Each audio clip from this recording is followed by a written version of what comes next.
अहिल्यानगर जेऊर ते पांढरी पूल हा रस्ता तात्काळ दुरुस्त करा, नाहीतर रस्ता रोको तर करूच, परंतु वेळ प्रसंगी सार्वजनिक बांधकाम विभागाला सुद्धा धडा शिकू.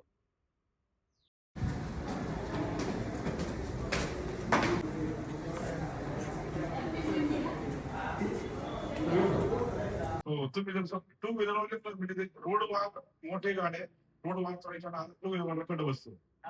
असं किती ठिकाणी अपघात रात्री 4 जणांचा अपघात. मग 3-4 वर्षाला खूप दयनीय अवस्था आहे.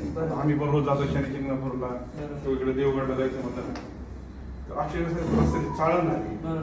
आणि तो अहिल्यानगर शहर जेऊर पांढरीचा पूल ते घोडेगाव यापर्यंतचा रस्ता मागच्या 4 वर्षापासून सातत्याने खराब आहे.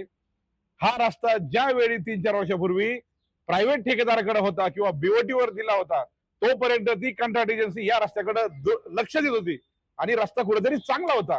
परंतु मागच्या 3-4 वर्षापासून पाहतोय आपण की सातत्याने या रस्त्याची पूर्णपणे चाळण झालेली आहे.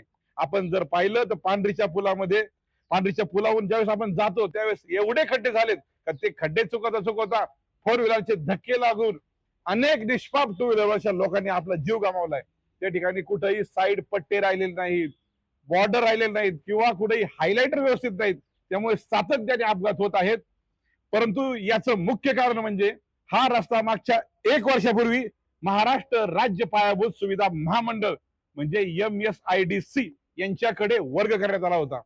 त्यापूर्वी हा रस्ता ज्यावेळेस बीओटीवर होता किंवा कॉन्ट्रॅक्टर कडे होता, तोपर्यंत हा रस्ता सार्वजनिक बांधकाम विभाग अहिल्यानगर यांच्याकडे होता.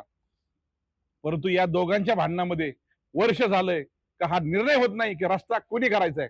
आज आम्ही जनाधार सामाजिक संघटनेच्या वतीने सार्वजनिक बांधकाम विभाग यांचे अधीक्षक अभियंता बाविस्कर साहेब यांच्याकडे आलो आणि त्यांना यामध्ये विशेष लक्ष घालण्यासाठी सांगितलंय की तुम्ही तुमचे वाद दोन्ही संस्थांचे बाजूला ठेवा, परंतु गोरगरिबांचे सर्वसामान्यांचे जीव जात आहेत, त्यामुळे याच्यावरती निर्णय घ्या. अन्यथा येणाऱ्या 15 दिवसानंतर आम्ही मौजे शेंडी याच रस्त्यावरील मौजे शेंडी या गावात तीव्र स्वरूपाचं रस्ता रोको आंदोलन करू आणि त्यानंतर उद्भवणाऱ्या परिस्थितीत केवळ आणि केवळ सार्वजनिक बांधकाम विभाग अहिल्यानगर जबाबदार असेल.